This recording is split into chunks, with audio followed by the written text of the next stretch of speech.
উমরের কিছু fan follower, আমরা ঠাকুরগাঁও আসছিলাম, ফান্ড কালেক্ট করতেছি, মানবিক কাজ করতেছি, বাট তারা আমাদের এখানে ডিস্টার্ব করছে, সিনক্রেট করছে। আমরা 22,000 টাকা তুলতে পারছি, এখানে হয়তো লাখখানিক টাকা বা আর 100 টাকা হলেও বেশি তোলা যেত। একটু বেশি উত্তর। অ্যান্ড উমর এটার মধ্যে জড়িত, হয়তো ঠাকুরগাঁও আসছে, পোস্ট দেখছে, তার কিছু ফ্যান ফলোয়ারকে বলছে যে বিলাল ভাই যাচ্ছে অথবা যাবে, ডিস্টার্ব করো যাতে কাজ না করতে পারে।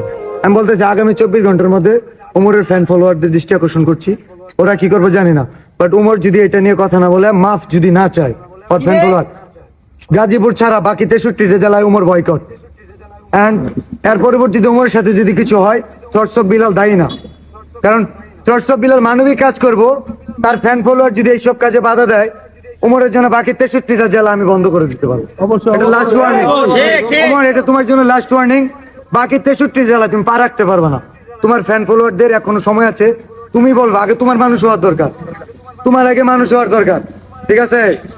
আগে তোমার মানুষ হওয়ার দরকার। আমি 24 ঘন্টা সময় দিলাম, না হলে বাকি 63 জেলায় উমর বয়কট, উমর বয়কট, উমর বাকি 63 জেলায় মানবিক কাজে যে বাধা দেয়, এই ঠাকুরগাঁওয়ের পোলাপানে উমর বলে দিচ্ছে, না হলে ঠাকুরগাঁওয়ের পোলাপানে স্পট দাও না।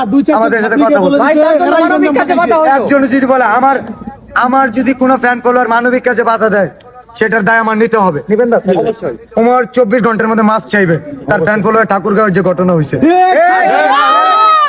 না, আর যদি না হয় গাজীপুর তার এলাকায়, এটা ছাড়া বাকি 63 জেলায় উমরকে ওপেন চ্যালেঞ্জ, আমি বয়কট। কারণ উমর প্রবেশ করতে পারবে না বাংলাদেশের কোনো জেলায়।